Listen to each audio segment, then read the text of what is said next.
There are some Singlish terms that are better than English. It is very visceral, it is very emotional. You're happy. Wow. You're angry. Wow. You're sad. Wow. Surprise. Wow. I mean, it's so efficient, right? Chop, chop, curry pop. Abadan. Abadan is the perfect response to anything, really. Singlish. We have a love-hate relationship with this homegrown hybrid tongue. Every day she said, legit, I cannot play like this all day. My goodness, this song. Rise, paradise, shook is how it's been described. They banned the album. The reason was improper use of English. You don't know me. But since its days in the crosshairs of the authorities and English purists, Singlish is finally enjoying its day in the sun. You are talking rubbish. I'm Shabir. I speak English, Tamil, Malay, and of course some Singlish lah. And as a traveling musician, I often get asked, what is Singlish? So this National Day, that is what I'm set to find out. In this two-part documentary, I'll trace Singlish's tumultuous journey from pariah to cultural phenomenon. And I'll hunt down how some of our strange and wonderful Singlish terms came to be.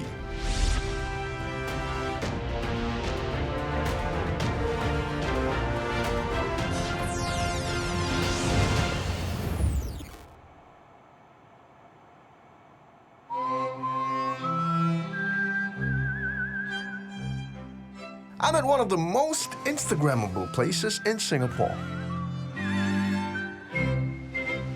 But I'm not here for the ice cream or the selfies. I'm here because I'm meeting a group of TikTokers. Smile.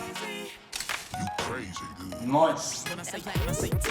You're on another level, platinum star. They've racked up millions of views, in part thanks to this. Wow, I don't like that, bro. Prove that you're from Singapore. Limping now, 5:44 p.m. right until here. Wait. I've seen that TikTok. In Singapore, when a friend betrays you, we say, I don't friend you anymore. Remember to look left and right when crossing the road, okay? Don't worry, I won't get canned by the car. Cannot lah, bro. Well, considering that two of them aren't locals, I need to find out how legit these folks are. We're going to start off with me asking you in Singlish a question, and then you have to respond in Singlish. All right. Hey, bro, you okay or not? Yeah, okay lah, bro. Nice one to that, yeah. Good one. Next one is for you. Bro, don't eat snake, ah? Can, bro. You provide the snack. Snack? No, eat snake. Eat snake. Eat snake. Like what? Tatwa. Eat snake? Right, yeah. Eat snake, yeah. Have you heard of that one before? No. So basically, eat snake means like you're not doing any work. Bro, don't potong jalan lah. Oh, what does it mean? Yeah, what does that I think he mean? knows what it means. I know potong lah. I eat the ice cream and then jalan. So potong jalan is like basically you cut someone and you go ahead of them in not a very cool way. Example, girlfriend, right? Someone else come in and take the girlfriend and say, hey, he potong jalan my girlfriend. All right, so that's cool, man. I mean, like, I think you guys have a certain grasp of Singlish. I'm just curious, like, how did you get started? When I posted my first Singlish video on TikTok, which was for fun, it wasn't even planned. It was like, oh, today I have an idea, it's a bit Singlish. In Singapore, we don't say, I'm sorry, could you please repeat yourself? I couldn't hear you the first time. We say, huh?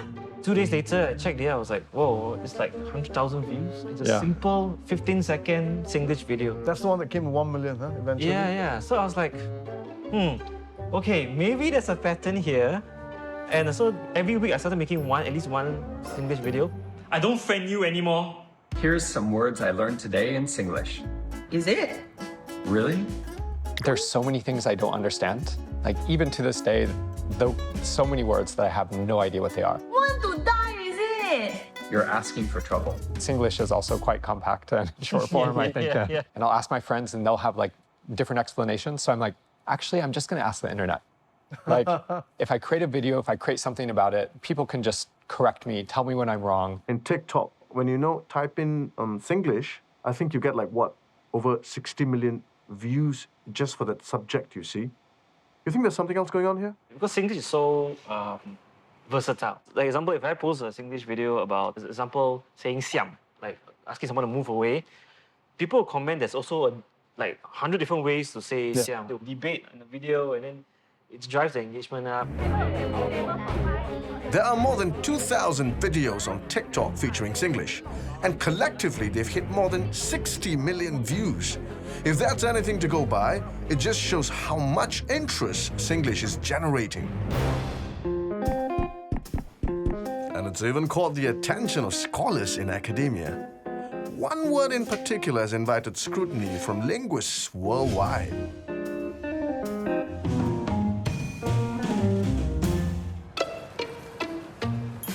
La.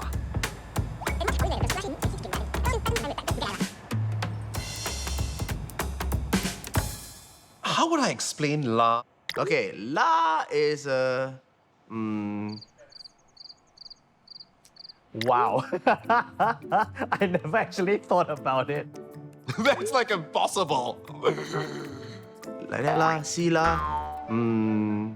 Because it's so like in my blood, right? I see you later lah. These are just some of the papers that include studies on la.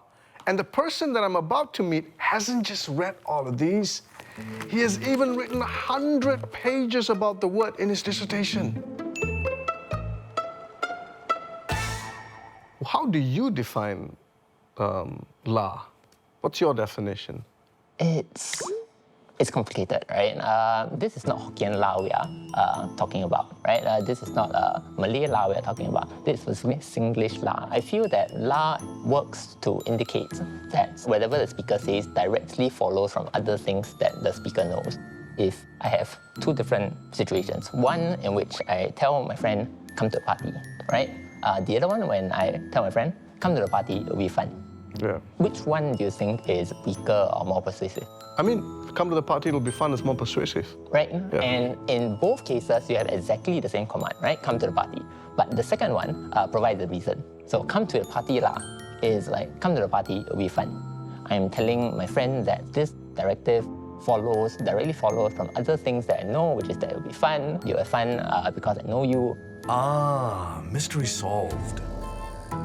Do you know of like the origins? Like where do words like la and also like law come from? Most linguists agree that a lot of the particles come from the Mandarin dialects, right? Hokkien or Cantonese. So la, specifically, people have attributed it to Hokkien as well as Bazaar Malay. While law has been attributed to Cantonese.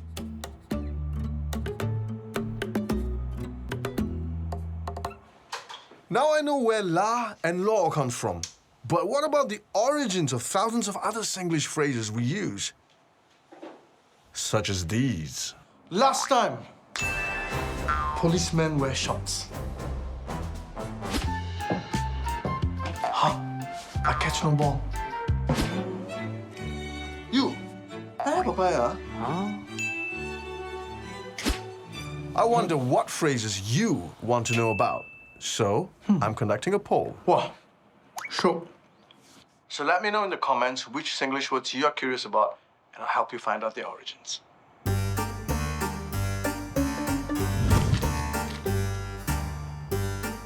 I actually don't know the origins of a lot of the terms. For me, the word choke originated when I was a child playing catching. You have to go choke, then you have to squat, right? I still want to know the chok chok kalipok is the meaning why. But I know everybody know how to use it, but why chok chok kalipok? What did the kalipok do that is chop chop? Kanchong spider. Why spider? While I wait for your responses, I want to know how Singlish came to be. When did we start speaking like this? A letter printed in a newspaper might give us a clue. It's dated 1922. It seems like it's a complaint addressed to the editor of the Singapore Free Press and Mercantile Advertiser, one of the two English newspapers at the time. This is the article. Could this be how Singlish sounded back in the day? I'm posing that question to Tan Ying Ying, a one-time Princeton Fellow and author of over 30 papers on Singapore English. We know about Singlish as an oral language, so it would have been spoken. But if we could sort of imagine this being spoken to the best of our imagination, it might be the start of what Singlish sounded like before. Mr. Editor, sir, I poor coolie man long time live in Tanjong Pagar. Now very susah get my tauge and mihun, nasi and soy. Long before have got pasar close by Mata-Mata station. Can buy all kinds good eating things. Now this pasar shut and motorcars and lorries put there. Poor man very hard get makan close by ships after work, damn hard.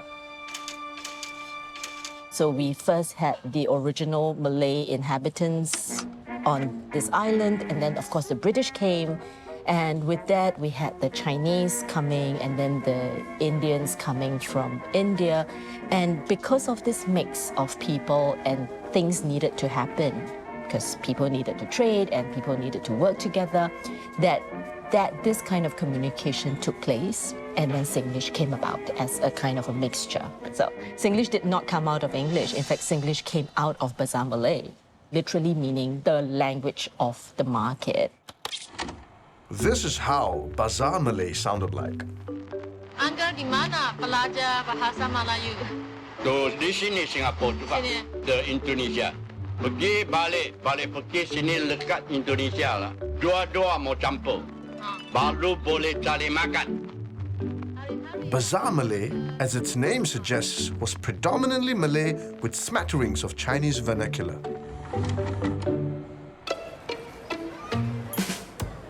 Rojak.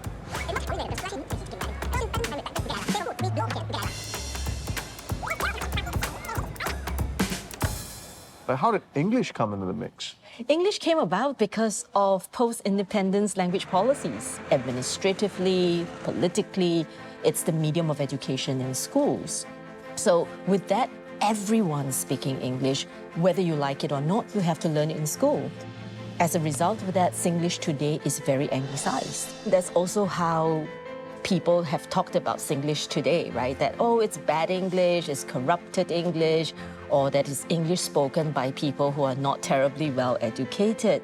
But if you look at the structure of Singlish itself, there's actually very little of English grammar in it. What you do see is you see Hokkien grammar, you see Malay grammar, and that sort of makes up the bulk of Singlish. Merdeka! Lagi sekali yang bersemangat merdeka! Ironically, English began its rise as a dominant working language for the masses only after Singapore started breaking away from British rule in 1959. At the point of self-governance, less than 2% on the island spoke English. To promote good English, only the most proper form of Queen's English was allowed on air. But in 1974, one budding songwriter would break the mold. Fried rice, paradise, waitress, all but one kind size. Bring your money, very wise. That is what I would do. Suffice to say, it wasn't taken well in some quarters. Xiao Liao.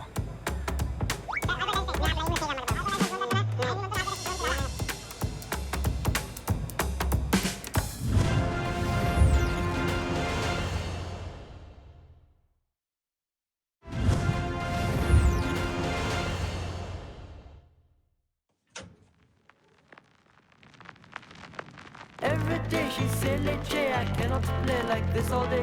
She kept it cool, was not a fool. My goodness, this song. And it was so nice to hear local words in a song. Varieties, fried rice, paradise. We might be singing it on air now. But when the song was first released, it was only heard on Radiofusion, a subscription radio service. The powers at free-to-air Radio Television Singapore, then a part of Ministry of Culture, didn't think it was fit for air.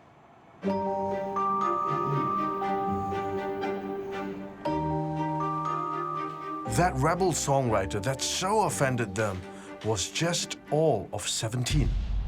In 1974, that is. I've got a friend, her name Billy, and she told me that one day she would make it big. Looked around in Chinatown, tried her luck in People's Park, selling rings and things from China. Only 10 cents come and buy la, but her products couldn't last. Poor girl didn't know what to do. So what did she do? She opened Fried Rice Paradise, nasi goreng, very nice. That's her speciality, 99 varieties. Fried Rice Paradise, shook is how it's been described. Booked a table, very wise. That is what I would do.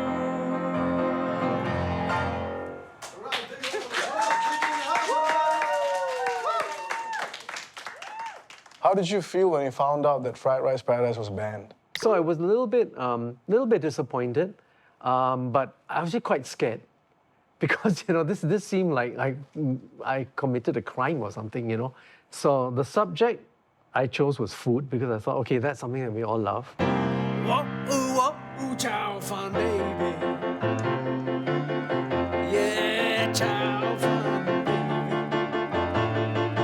You're my chow fun, baby. Nice hot chow fun, baby. Baby, you make me crazy. Basically, they banned the album. The reason I was given by RTS for banning the song was improper use of English. Those were the actual words they gave me. What was the sentiment towards Singlish during that point? At that time, right, it wasn't called Singlish. It was just the way we spoke. And there was no label to it No, yet. there was no label at all. It's just the word Singlish hadn't even been coined, right? Singapore was just freshly out of being part of Malaya. We were at the stage, I think, in our development that we wanted to perfect certain things, It was like, okay, we have to speak Queen's English, and anything else is grammatically incorrect or whatever, and is frowned upon. So were there any other songs that featured Singlish that was released after Fried Rice Paradise? No, not at all. Nobody really cared.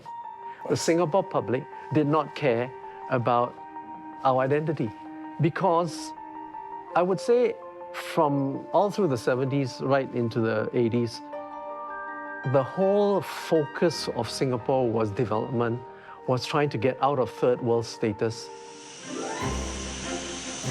Dick Lee's song came at a time when Standard English was seen as Singapore's ticket to do business with the world, and Singlish became a cause for concern.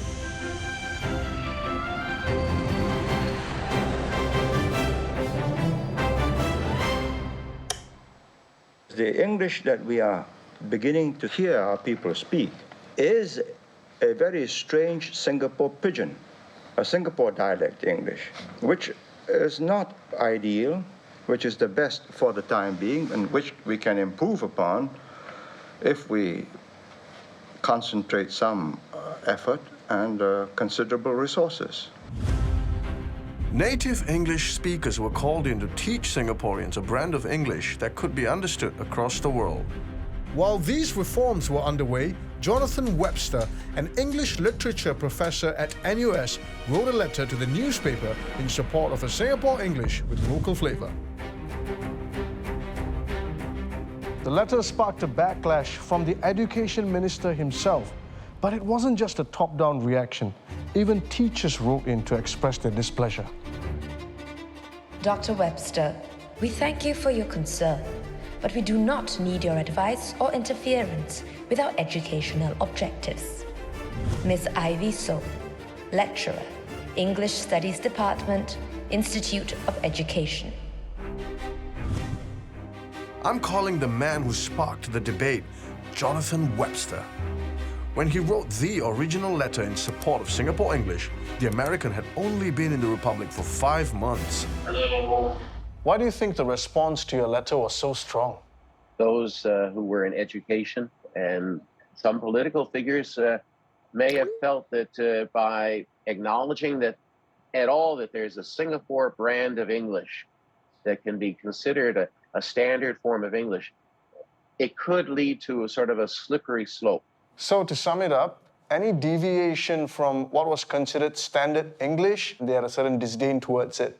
Yes, as far as they were concerned, British English was necessary in order to protect Singapore's international status. The fact that Singlish sparked such a heated debate on the forum is such an abstract concept for someone like me. Because at this point, using Singlish is completely normal, it's completely okay. In the earlier years, if you didn't speak properly in proper English, you would be deemed or looked down upon as not having been educated properly. What is the Singapore identity if we all speak like British, you know what I mean? If a kid tried to speak Singlish to a very English-educated teacher back then, I think they might have thrown your book out the window. They would have definitely scolded you. My English teacher from the UK, if he asked a question and one of the boys would go, huh? He'd go, excuse me, what's huh? Do you have the verbal capacity of a cabbage? Ironically, it was the all-out attempts to keep Singlish out of earshot that prompted the birth of a book that may well have raised the odds of its survival.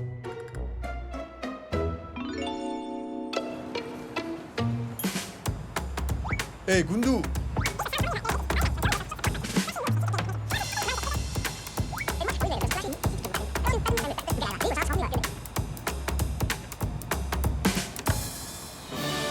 Hey Gundu is a compilation of commonly heard Singlish phrases first published in 1982. The book made the author the grandmother of Singlish. Which I don't speak, by the way. Really? What? That's very difficult to believe. I'm an eavesdropper, you see? Much of it also came from eavesdropping. Just listening. So what kind of impact did you think the book caused? I basically put a punctuation and a spelling to Singlish. Before this, to the best of my knowledge, it was all the time verbal, and then now it's written. Yeah, and now I can never visualize shiok without the exclamation mark. Yes. So why did you think that it was important to document the language? Well, it is social history, so someone had to put it down in black and white, and I'm glad I archived the way we were, the way we spoke. I figure as Singapore reinvents itself, it'll be lost in time. While Singlish's longevity defied pictures' expectations, some of the Singlish phrases in her book did meet their demise. Your words like Pepsi Cola. What? Never heard of that one. Is it because like when you shake and then you like kind of open Pepsi, explodes? Wrong. Sweet. Words are very sweet. Good try. Fizz. Your promises just fizzle. Yeah, your words, whatever you say, just gone in a bubble.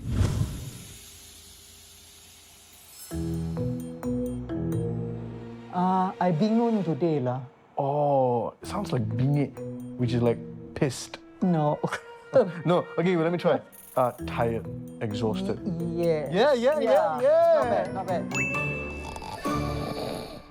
Language is a living thing. It by nature, it must evolve. I'm not familiar with 21st century Singlish words and phrases. To me, bocho is a millennial Singlish word. It has its origins in, I would now say, formal Singlish.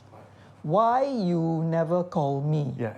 Then I guillotined it to never call me. Mm-hmm. And then it has since been simplified into bocho. So that kind of simplification is part of the evolution.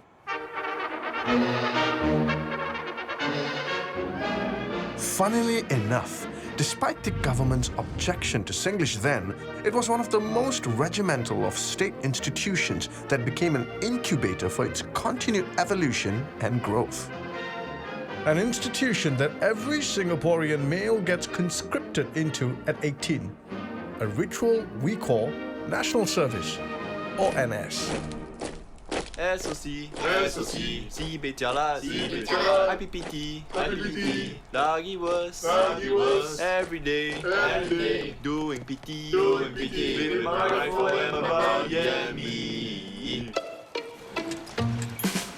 Own time, own target.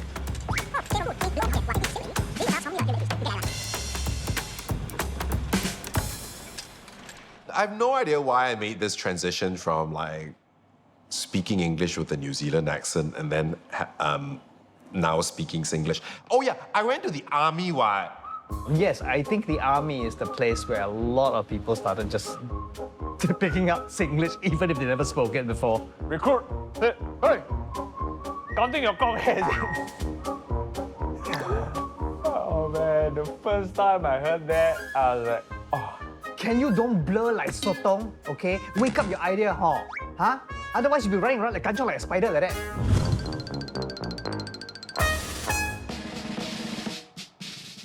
Army Days was the first local film that included Singlish. The movie was based on a 1985 book and a hugely successful 1987 play by Michael Chiang. You know, I came from a middle class family home. Went to like English speaking school. I mean, I spoke English at home. So we were always conscious that you speak properly, you know. Yeah. But then when you move into the army, it's a different. You're sort of in a little bubble, interacting with very different people from different backgrounds. Singlish kind of gave everyone the same vocab to speak. Right. And when you were in NS, what were the terms that you learned? Quite a lot. The one I liked the most was "wake up your bloody idea." It just was such a colourful and unique expression. How is it that we come up with all these, phrases in NS? It could be boredom. In fact, you're sitting there, waiting to do things. It could be that you're struggling to remember a phrase and you mash up your dialect speak with an English word and pops up. It's also sometimes the army terms, like bobo, topo. You keep losing your way, you become a topo king, you keep shooting badly, you're a bobo king. So after your NS, you go out into the workforce and you bring it along with you. Just very naturally, you see someone struggling, don't gabra, It's just something you say. While Singlish still wasn't heard on air, Michael's play set the stage for a new era for Singlish in the arts. And by the early 90s, the ground was ripe for one Singlish song to finally breach public airwaves. By now under a statutory board called SBC, or Singapore Broadcasting Corporation. Why are you so like that? Why is so like that? Why you so like that? Why you so like that? Why you so like that?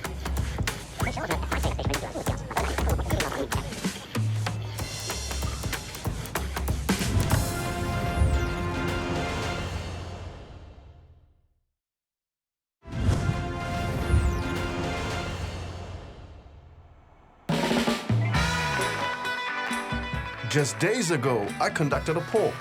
So let me know in the comments which Singlish words you are curious about, and I'll help you find out their origins. And I've finally gotten the results. After consulting books and professors, here's presenting the backstories of some of our most beloved and baffling Singlish phrases. But I'm not gonna do it alone. I'm gonna call in one of Singapore's favorite comedy sketch actors. The following are merely suggested theories behind the origins of these Singlish phrases. We neither endorse nor confirm that the one presented here is the conclusive one. The top 5 words are: number 1, pattern more than badminton. Well, it's such a popular phrase, it's even been used in politics. Pattern 多过 badminton 哦。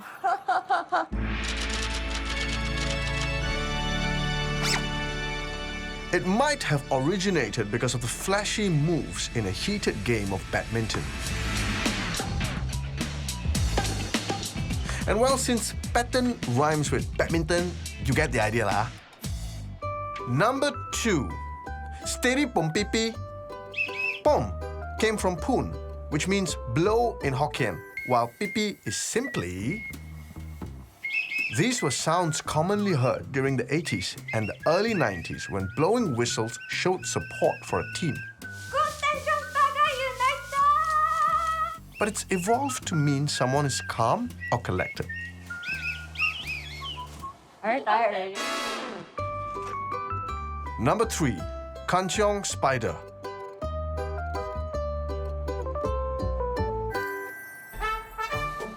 The term is likely to have originated in the army. Recruit! Weapon inspection! When soldiers would scramble before an inspection to clean the dirt in the barrel of their rifles, also known as spiders.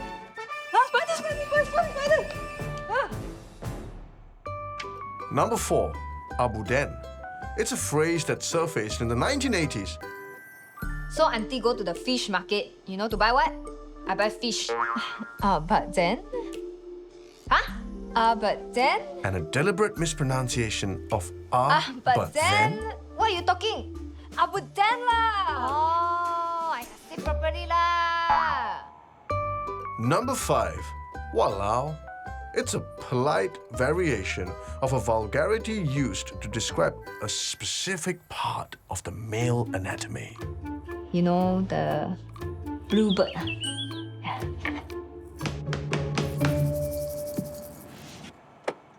I'm surprised at the amount of Singlish I've been able to use on this show. Hey, you sure can not? Yeah lah, can lah. Because 25 years ago, the use of Singlish on free-to-air would have still been considered relatively taboo. Which is why in 1991, when this song hit the airwaves, it came as a surprise to many. If you're old enough to have owned a cassette tape, you might remember this one. Why you so like that? Hey, why you so like that?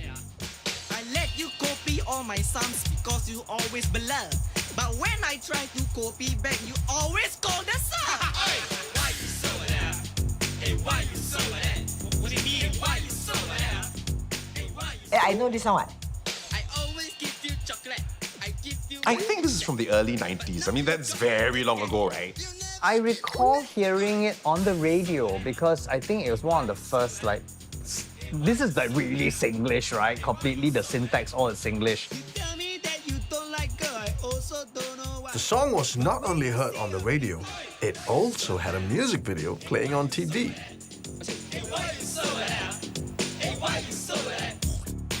The song's writer, Siva Choy, passed away in 2018, but I've managed to arrange a call with his wife, Elsa.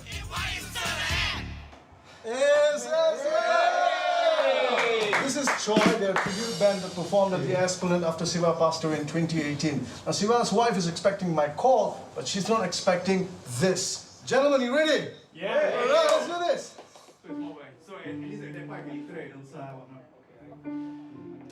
How are you?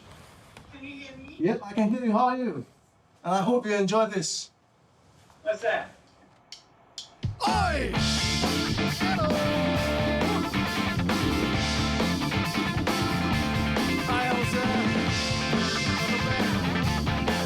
Why so like that, huh? Why so like that? Why so like that, huh? Why so like that? I let you copy all my songs because you always blur. But when I try to copy back, you always call a song. Go! Why so like that, huh? Why so like that? Why so like that, huh? Why so like that? Tell me that you don't like her, I also don't know why. But when you see a pretty girl, your voice goes damn high.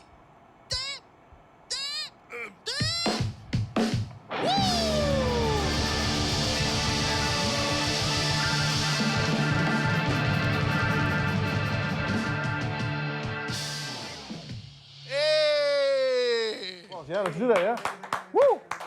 Choy, ladies and gentlemen. I hope you enjoyed the surprise. Yeah, it was fantastic. So why did Siva decide to write a fully Singlish album in spite of the groundswell against the language? Well, you know, I think I'd call it not so much as of a groundswell against English as a top-down swell, because really I don't think ordinary Singaporeans had any problems with Singlish. But Siva wouldn't have probably bothered either way. It certainly wasn't for dollars or prestige or reputation. If you know Siva, you'd know it was just for fun. That's so important. We all need to have fun. And possibly also to annoy people, because he enjoyed doing that. He was fundamentally unconventional. But another factor in 1991, when Why You So Like That came out, was also a kind of relaxation of the politics as a result of Mr. Goh Chok Tong's accession to Prime Minister role. And it kind of briefly relax people is the best way to put it. Time magazine did a piece about it. So they remark on the fact that under the government of Prime Minister Lee Kuan Yew, such a recording might have circulated only underground. But now the atmosphere in the city-state is somewhat more liberal, they say. The rap song hit the airwaves shortly after Singapore sworn in its second Prime Minister. I, Goh Chok Tong, having been appointed to the office of Prime Minister. As he entered office, Prime Minister Goh promised a more open-minded and consultative style of governance. In the 90s, people started to express themselves a bit more. Songs were being written, plays were being written, because issues were being brought up. We decided let's come up with our own produced shows, drama and comedy. It started with the Rara show and things were a lot more local. That's when you really hear a Singaporean speaking on television in their natural state. Very stylish, my look. Outside, I've got one side. Say, park here and pick out.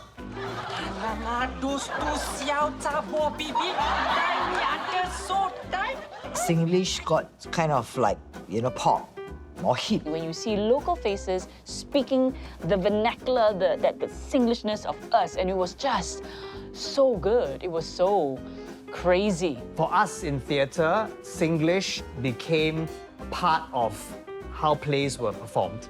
People loved it because they saw themselves on stage. By the early 90s, Singlish became a unifying force among Singaporeans. But does it still do the same now? I'll be putting that to the test. Ayo, bo pian. I told my friend I tapao some to her place. Quite fast one lah. If you want behind got one store, that one shorter queue.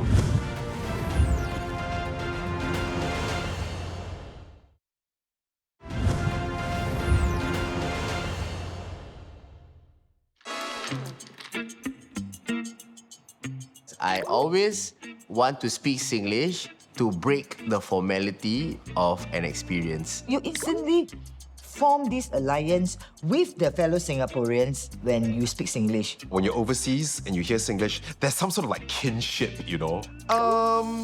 What makes me feel that way? Can someone answer me, please? That one you have to ask Professor Gwee. Well, Dr. Gwee, you just gonna arrow. I've asked the author who published the first book about Singlish to ever be entirely written in Singlish to meet me here. He hasn't arrived, so I'm just gonna leap out for a bit.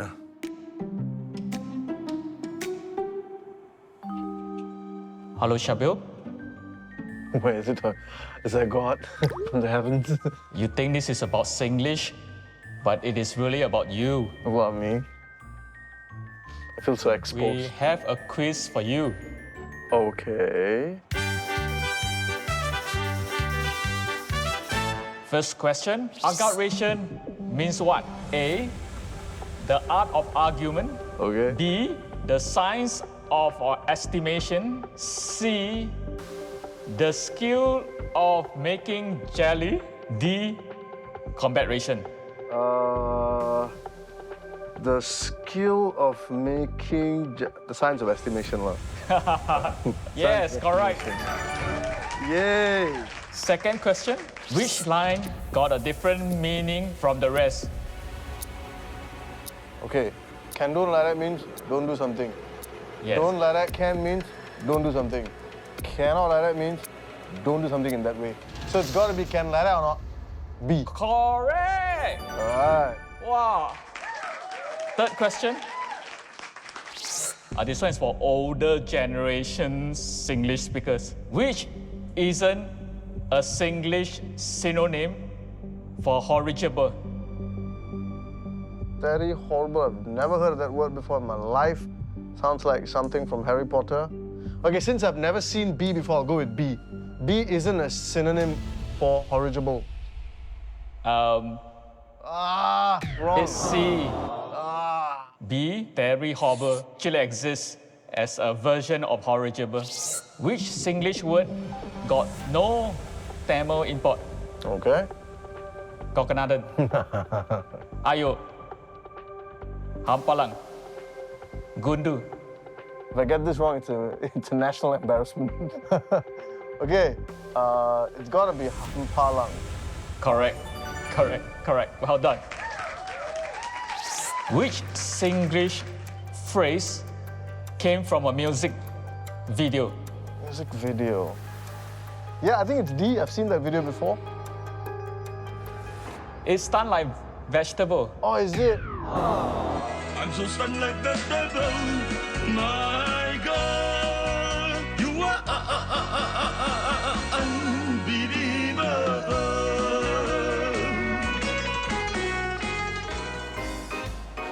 Time for a tutorial with the champion of Singlish. He has given TED Talks on the subject, recorded podcasts, and translated fairy tales into Singlish, all in a bid to preserve this language. So some people do say that Singlish is just basically bad English. Do you agree with that? No. I think that's a misunderstanding that has followed Singlish for a long time, unfortunately. Singlish as a language has its own rules. When I speak my Singlish in my neighborhood, I'm understood by the hawkers, I'm understood by the migrant workers. That's interesting. And migrant workers are quite quick to catch it. It's easy for them. Very fast, yes. It really is a language that cuts across class. It's very powerful also. It is very powerful. Like, try walking into an automobile shop to fix your car, speaking very proper English. Exactly. You're not going to get the job done. You have to learn how to communicate in that language. And suddenly you feel empowered by Singlish. That's right. What do you think Singlish says about us as a people? We think that Singaporeans are very boring people, but with the language and with the way we enjoy punning, being witty, those kinds of things that we do to shaping Singlish as a language shows that we are funny people, we are creative, right? And it's interesting, right? Like how Singlish could be used as a diffuser in very tense situations. Yeah. But at the same time, when you go into NS and your sergeant is a gentleman. Wake up your idea. That's it. Wake up your idea. You feel something shrinking at that point. And that's the most scariest Singlish you would hear. And you'll never know that Singlish could sound that scary until you do that. Well, I think we should start to appreciate and understand Singlish. We have to treasure it because it is firstly unique, and secondly, it is a baby compared to a language like English that had 800 over years to develop. Old English. It also looked like a mix of a lot of other languages, French, Latin, Germanic languages. You know, it doesn't look like the English that we know today. Singlish, imagine what it could be in 800 years' time. Absolutely.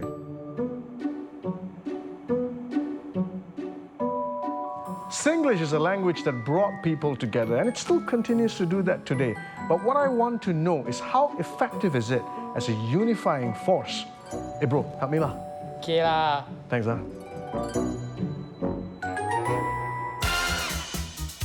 Victor, along with 3 pairs of strangers, are helping me put Singlish to the test with a popular social psychology experiment. We would like to do a recording of Singaporeans talking. Please follow the script word for word. So you will have to converse with each other.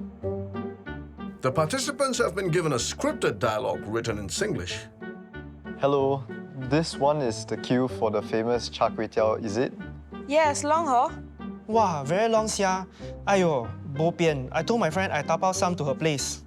Quite fast one lah. If you want, behind got one store. That one shorter queue. Cannot lah. My friend quite atas one. She die only want the best.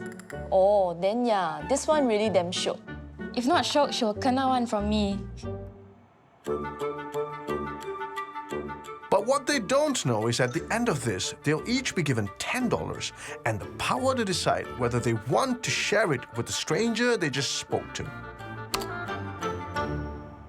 He or she will then decide how much to allocate to the receiver. And the receiver has no choice but to say yes or no to the amount that's given.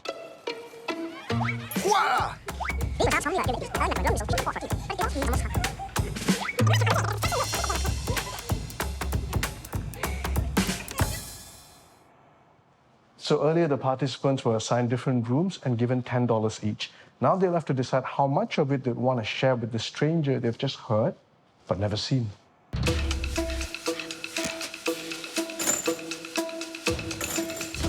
50-50 to be fair, and also we are both Singaporeans, must we speak Singlish and all, so it feels like a friend. I kept $5 for myself and I gave the other person $5.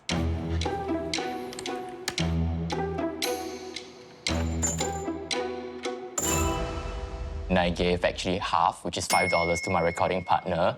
I've decided to give my recording partner 6.